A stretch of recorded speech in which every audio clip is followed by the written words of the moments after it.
Hi hello friends, എല്ലാ കൂട്ടുകാർക്കും സച്ചിയുടെയും രേവതിയുടെയും പുതിയൊരു വിശേഷത്തിലേക്ക് സ്വാഗതം. അങ്ങനെ നമ്മുടെ സച്ചി ആണെങ്കിൽ തൻ്റെ മനസ്സിൽ തൻ്റെ അമ്മ എങ്ങനെയായിരിക്കണം എന്നുള്ള ഒരു കാര്യങ്ങളെല്ലാം തന്നെ തുറന്ന് പറയുമ്പോൾ ചന്ദ്രയ്ക്കൊക്കെ ചെറിയൊരു വിഷമമൊക്കെ ആകുന്നുണ്ട്. എങ്കിലും എല്ലാവരും രേവതി അടക്കം എല്ലാവരും കരയുകയാണ് ചെയ്യുന്നത്. അങ്ങനെ സച്ചി അവിടെ നിന്ന് എഴുന്നേറ്റ് മറ്റൊരു സ്ഥലത്ത് മാറിയിരിക്കുകയാണ്. രേവതി ആണെങ്കിൽ അരികിലേക്ക് ചെല്ലുന്നുണ്ട്. രാത്രി സമയമാണ്. അപ്പോൾ ആ സമയത്ത് ഒരു കാപ്പിയൊക്കെ കൊടുക്കുകയാണ്. എന്നിട്ട് പറയുന്നത് കുടിക്കുക എന്ന് പറഞ്ഞാൽ അങ്ങനെ അത് കുടിക്കുകയും അങ്ങനെ എന്താണ് നിങ്ങൾ പറയാൻ വന്നത്, ആ സമയത്ത് എന്താ നിങ്ങൾ പിന്നെ നിർത്തി കളഞ്ഞത് എന്ന് ചോദിക്കുന്നുണ്ട് രേവതി. അപ്പോൾ എന്തായാലും ശ്രുതി ചെയ്ത എന്തോ ഒരു തെറ്റ് അതാണ് സച്ചിയുടെ തലയിൽ വന്ന് നിന്നിട്ടുള്ളത്. അതുകൊണ്ടാണ് ചന്ദ്ര ഇത്രയധികം സച്ചിയെ വെറുക്കാൻ കാരണം. പക്ഷെ അതാണ് ശരിക്കും സമയത്ത് തുറന്ന് പറയാൻ പോയത്. അത് തുറന്ന് പറഞ്ഞിരുന്നെങ്കിൽ പല പ്രശ്നങ്ങളും വേറെ ഉണ്ടാകുമെന്ന് നമ്മുടെ രവീന്ദ്രൻ അറിയാം. അതുകൊണ്ടാണ് രവീന്ദ്രൻ സച്ചിയെ തടഞ്ഞതും. അങ്ങനെ രേവതി ഈ ഒരു കാര്യം ചോദിക്കുമ്പോൾ സച്ചി പറയുന്നുണ്ട്, അത് വിട്, ഇനിയിപ്പോൾ എന്തായാലും അതൊന്നും ചോദിക്കേണ്ടെന്ന് എന്നോട്. അല്ല, ഞാനൊരു കാര്യം ചോദിക്കട്ടെ എന്ന് പറയുമ്പോൾ ഇതിനെപ്പറ്റി എന്നോട് ഇനി ഒന്നും ചോദിക്കേണ്ട എന്ന് സച്ചി ദേഷ്യത്തോട് പറയണം. അപ്പം ഇതിനെ പറ്റിയിട്ടല്ല, നിങ്ങൾക്ക് നിങ്ങളുടെ അമ്മയെ ഒരുപാട് ഇഷ്ടമാണില്ലേ എന്നിങ്ങനെ ചോദിക്കുന്നുണ്ട്. അപ്പോൾ ആ സമയത്ത് അവനിങ്ങനെ സങ്കടത്തോടുകൂടി ഇങ്ങനെ ഇരിക്കുകയാണ്. അപ്പോൾ അത് എനിക്ക് മനസ്സിലായി. ഞാൻ നിങ്ങളെ ആദ്യമായി കാണുമ്പോൾ എനിക്ക് തോന്നിയ ഒരു കാര്യം എന്താണെന്ന് വെച്ചിട്ടുണ്ടെങ്കിൽ, നിങ്ങൾ ഒരാളോട് ഒരു സ്നേഹമില്ലാത്ത, ഒരാളോടും ഒന്നും ഒരു അരിവും തോന്നാത്ത ഒരു ക്രൂരനായ ഒരു മനുഷ്യനാണെന്നാണ് ഞാൻ വിചാരിച്ചത്. എപ്പോഴും തല്ലും ബഹളമൊക്കെ ആയിട്ട് നടക്കുന്ന ഒരു ഗുണ്ടയാണെന്നാണ്. പക്ഷേ എനിക്കിപ്പോൾ മനസ്സിലായി, നിങ്ങളുടെ മനസ്സിൽ എല്ലാവരോടും സ്നേഹവും അനുഭൂതിയും സഹതാപവും എല്ലാവരോടുണ്ട്. അപ്പം അതുകൊണ്ട് തന്നെ എനിക്ക് ഇപ്പം അതിൽ നല്ല അഭിമാനം തോന്നുന്നുണ്ടെന്നൊക്കെ ഇങ്ങനെ രേവതി പറയാണ്. അങ്ങനെ ആ സമയത്ത് സച്ചി ഇങ്ങനെ ഒന്നും മിണ്ടാതെ ഇങ്ങനെ ഇരിക്കുന്നുണ്ട്. അപ്പോൾ എന്തായാലും ഇങ്ങനെ മടിയിൽ ഇങ്ങനെ കിടത്തുകയാണ്.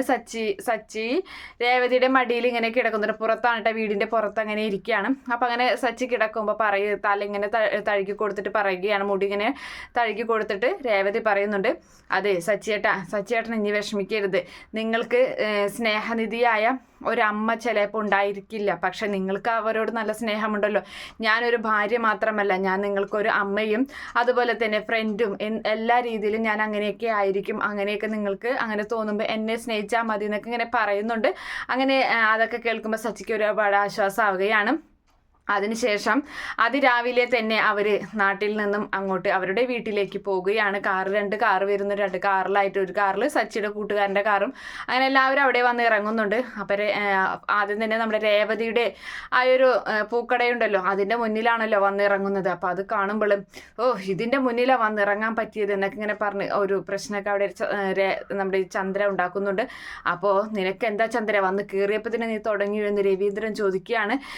അപ്പോൾ ആ സമയത്ത് ഇനി നീ പ്രശ്നമൊന്നും ഉണ്ടാക്കാതെ അകത്തേക്ക് കടക്കുക എന്ന് പറയുന്നു. അപ്പം നമ്മുടെ സച്ചി പറയുന്നുണ്ട്, എന്തായാലും രേവതി ഇവിടെ കടയിട്ട്, അപ്പോൾ ചന്ദ്രമതി എന്നാണ് ഈ കടയുടെ പേരെങ്കിലും ആരും ചന്ദ്രമതി അന്വേഷിച്ചല്ല വരുന്നത്. ആ ഒരു കടയെ പറ്റി പറയുന്നില്ല, രേവതി അന്വേഷിച്ചാണ് എല്ലാവരും വരുന്നത്. എല്ലാവരും രേവതിയെക്കുറിച്ചാണ്, ഈ ഭാഗത്തുള്ള എല്ലാവരും രേവതിയെക്കുറിച്ച് നല്ല അഭിപ്രായവും കാര്യങ്ങളൊക്കെ തന്നെയാണ്. ഒരുപക്ഷെ അവളൊരു രക്ഷയിൽ നിന്ന് കഴിഞ്ഞാൽ അവൾ ഒരുപക്ഷെ ജയിക്കും എന്നിങ്ങനെ പറയുന്നുണ്ട്. ജയിക്കും, നീ ഒന്ന് വലിയ വർത്താനം പറയാതെ വരണ്ടേ വാടാ എന്നൊക്കെ പറഞ്ഞ് അങ്ങനെ ചന്ദ്ര ദേഷ്യപ്പെട്ടിട്ട് അകത്തേക്ക് പോവുകയാണ്. എല്ലാവരും കൂടി അകത്തേക്ക് പോകുന്നുണ്ട്.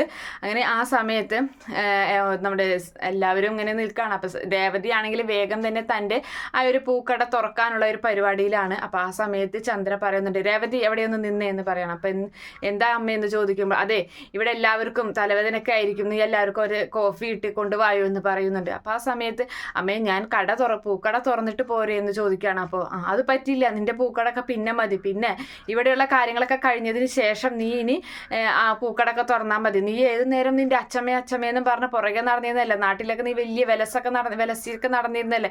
ഇനിയിപ്പോൾ ഇത് എൻ്റെ വീടാണ്, ഈ വീട്ടിൽ ഞാൻ പറയുന്നത് നടക്കുള്ളൂ, ഇനി നീ അത് മനസ്സിലാക്കിക്കോ എന്ന് പറയുകയാണ് ചന്ദ്ര. അപ്പോൾ ആ സമയത്ത് സച്ചി പറയുന്നുണ്ട്, അതെ ആ ആധാരം എടുത്തിട്ട് അമ്മയുടെ നെറ്റിയിൽ അങ്ങോട്ട് ഒട്ടിച്ച് വെക്കും, ഇത് അപ്പം എല്ലാവർക്കും മനസ്സിലാവും, അമ്മ പറയേണ്ട ആവശ്യമില്ല. അപ്പോൾ രവീന്ദ്രൻ പറയുന്നുണ്ട്, അത് ശരിയാ സച്ചി പറഞ്ഞത് എന്ന് പറയുമ്പോൾ, എന്ത് ശരി എന്ന് ചോദിക്കുന്നുണ്ട്. അതെ, നീ ഇവിടെ ഈ വീട്ടിലെല്ലാ പണിയും കഴിഞ്ഞതിന് ശേഷം ഒന്ന് പോയാൽ മതി എന്ന് പറയുന്നുണ്ട്. അങ്ങനെ നമ്മുടെ ശ്രീകാന്തും വർഷയും റൂമിലേക്ക് പോവുകയാണ്. വർഷയ്ക്ക് ഇത്തിരി നേരം ഒന്ന് കിടക്കണം എന്ന് പറഞ്ഞിട്ട് അത് കഴിഞ്ഞിട്ട് അവൾക്ക് ഡബ്ബിങ്ങിന് പോകണം എന്ന് പറഞ്ഞ് അങ്ങനെ പോവുകയാണ്. അവർ രണ്ടുപേരും അവരുടെ റൂമിലേക്ക് പോകുന്നുണ്ട്. അതുപോലെ തന്നെ നമ്മുടെ ശ്രുതി പറയുകയാണ്, അമ്മേ ഞാൻ റൂമിലേക്ക് പോവാണ് കേട്ടോ എന്ന് പറയുന്നുണ്ട്. അങ്ങനെ ശ്രുതിയും പോകാൻ നിൽക്കുമ്പോൾ സച്ചി പറയാണ്, നീ ഏതു നേരം നിൻ്റെ റൂമിലോട്ട് എന്നുള്ള ഒരു വിചാരം മാത്രമുള്ള, നിൻ്റെ റൂം വല്ലവരും ഇവിടുന്ന് പൊക്കിയെടുത്തുകൊണ്ട് പോകുമോ എന്ന് ചോദിച്ചിട്ട് അങ്ങനെ കളിയാക്കുകയാണ്. അപ്പോൾ ചന്ദ്രയ്ക്ക് ഇഷ്ടപ്പെടുന്നില്ല. ചന്ദ്ര പറയാണ്, ഇവൻ ഏത് നേരം അവനെ കാണുമ്പോൾ ഇങ്ങനെ ഓരോന്ന് പറഞ്ഞുകൊണ്ടിരിക്കും. നാട്ടിൽ വെച്ചിട്ട് എന്തൊക്കെയാണ് അവനെയൊക്കെ കളിയാക്കിയിരുന്നൊക്കെ ചെയ്തിരുന്നതൊക്കെ, നീ അവരെ ഏത് നേരം കളിയാക്കാൻ നിൽക്കണ്ട, നീ കാരണമാണ് ഇവിടെ ഓരോ പ്രശ്നങ്ങൾ ഉണ്ടായത്, അതുകൊണ്ടാണ് ഇപ്പം ഞാനും അച്ഛനും പുറത്ത് കിടക്കേണ്ട ഒരു അവസ്ഥ വന്നത് എന്ന് പറയുന്നുണ്ട്. അപ്പോൾ സച്ചി ഒന്നും മിണ്ടാതെ നിൽക്കുകയാണ്. അപ്പോൾ രവീന്ദ്രൻ പറയാണ്, ഇനിയിപ്പോൾ ആ ഒരു പ്രശ്നത്തിൻ്റെ പേര് വീണ്ടും എടുത്തിടണ്ട, അതൊക്കെ കഴിഞ്ഞതല്ലേ, എന്തായാലും അതിനൊരു തീരുമാനം ഞാൻ ഉണ്ടാക്കുന്നുണ്ട്, അത് എന്തായാലും മുകളിൽ ഒരു റൂം പണിയണം എന്നിങ്ങനെ രവീന്ദ്രൻ പറയുകയാണ്. അപ്പോൾ ചന്ദ്രൻ ഇങ്ങനെ ഒന്ന് ആലോചിക്കുന്നുണ്ട്, മുകളിൽ റൂം പണിത് കഴിഞ്ഞാൽ ഇവിടെ നിന്നും സച്ചിൻ രേവതി ഇവിടെ നിന്ന് പുറത്താക്കാൻ പറ്റില്ലല്ലോ എന്നിങ്ങനെ അങ്ങനെ ആലോചിക്കുന്നതാണ്. നീ എന്താ ആലോചിക്കുന്നത് എന്ന് ചന്ദ്രയോടായിട്ട് ചോദിക്കുകയാണ് രവീന്ദ്രൻ. അപ്പോൾ ചന്ദ്ര പറയുന്നുണ്ട്, ഒന്നുമില്ല, റൂമൊക്കെ പണിയണേ അതൊക്കെ പിന്നെ നോക്കാം, അതൊന്നും ഇപ്പോൾ ആലോചിക്കേണ്ട, അതെ അവരൊക്കെ നല്ല രീതിയിൽ വളർന്നു വന്നവരാണ്, അവര് കണ്ടില്ലേ ഇപ്പൊ ശ്രുതിയുടെ ഇളേശം വന്നിട്ട് ശ്രുതിക്ക് ബ്രേസ്ലെറ്റ് ഒക്കെ കൊടുത്തത്. അപ്പോൾ അവരൊക്കെ നല്ല രീതിയിലുള്ള ആൾക്കാരാണ് എല്ലാവരും കൊണ്ട്. അപ്പോൾ അവരത്ര നല്ല റൂമിലൊക്കെ കിടന്നുറങ്ങിയവർ തന്നെയാണ്. ഇപ്പോൾ വർഷയായാലും അങ്ങനെയൊക്കെ തന്നെയാണ്. അപ്പോൾ ഇവിടെ വെയിലും കൊണ്ട് ഒരു റൂം പോലും ഇല്ല, ഒരു റൂമിൽ എല്ലാവരും അടക്കി എടുത്ത മാതിരിയുള്ള ഓരോരുത്തർ ഇവിടെയുണ്ട്. എന്നിട്ട് ഇപ്പൊ അവർക്കാണ് സ്വന്തം റൂമായിട്ട് കൊടുത്തിട്ടുള്ളത്, നമ്മളിപ്പോൾ പുറത്താവുകയും ചെയ്തു എന്നൊക്കെ പറഞ്ഞ് ചന്ദ്ര അങ്ങനെ തുടങ്ങുന്നുണ്ട്. എന്തായാലും സച്ചിൻ നേരെ അടുക്കളയിലേക്ക് പോവുകയാണ്. രേവതിയുടെ കയ്യിൽ നിന്ന് ഒരു കപ്പ് ചായ വാങ്ങി കുടിക്കുന്നുണ്ട്. അതുപോലെ തന്നെ അച്ഛനും അമ്മയ്ക്കുള്ള ചായ മാറ്റി രേവതി അവിടേക്ക് വരികയാണ്. അപ്പോൾ ഇവളിങ്ങനെ വർത്താനം പറയുന്ന ഇടയിൽ ചന്ദ്രയ്ക്ക് ഒരുപാട് പഞ്ചസാര അങ്ങനെ കോരി ചന്ദ്രയുടെ ചായയിൽ ഇട്ട് കൊടുക്കുകയാണ്. എന്നിട്ട് ആ ചായ കൊണ്ട് ചന്ദ്രയ്ക്ക് കൊണ്ടു കൊടുക്കുന്നുണ്ട്. ചായ കുടിച്ചപ്പോൾ തന്നെ എന്താണ് ഈ കാണിച്ചത്, ഇതിൽ എന്തൊരു മധുര എന്ന് ചോദിക്കുന്നുണ്ട്. അപ്പോൾ പറയാണ്, നോക്കട്ടെ, അല്ല മധുരോ അതെന്താണ്? അപ്പോൾ സച്ചി പറയുന്നുണ്ട്, അമ്മയ്ക്ക് ഷുഗർ ഉണ്ടെന്നുകൊണ്ട് കേട്ടോ, ഷുഗർ ഉള്ളവരാണ് ഇങ്ങനെ മധുരം ഇല്ലെങ്കിലും മധുരം ഉണ്ട് എന്ന് പറയാന്ന് പറയുമ്പോൾ അമ്മേനെ എത്രയും വേഗം ഡോക്ടറെ അടുത്ത് കാണിച്ചു എന്ന് പറയുന്നുണ്ട്. അപ്പം നമ്മുടെ രവീന്ദ്രനാണെങ്കിലും മധുരം വളരെ കുറച്ചാണ് കൊടുത്തിട്ടുള്ളത്, ഷുഗർ ഉള്ള കാരണം. സച്ചിക്ക് സാധാരണ മധുരം, ചന്ദ്രയ്ക്ക് ഭയങ്കര കൂടുതലായിട്ട് മധുരമാണ്. അങ്ങനെയാണ് ചായ അവർ 3 പേര് അപ്പുറത്തിരുന്ന് കുടിക്കണത്. അപ്പം ചന്ദ്ര പറയുന്നുണ്ട്, എനിക്ക് ഷുഗറൊന്നുമില്ല എന്നും പറഞ്ഞിട്ട് ആ മധുരമുള്ള ചായ ഇതിലിപ്പോൾ കുഴപ്പമൊന്നും തോന്നുന്നില്ല എന്നും പറഞ്ഞ് മധുരമുള്ള ചായ ഒരു വിധത്തിൽ അങ്ങോട്ട് കുടിക്കുന്നൊക്കെ ഒരു ഭാഗമുണ്ട്. എന്തായാലും നമുക്ക് കാത്തിരുന്ന് കാണാം. Okay friends, bye, thank U.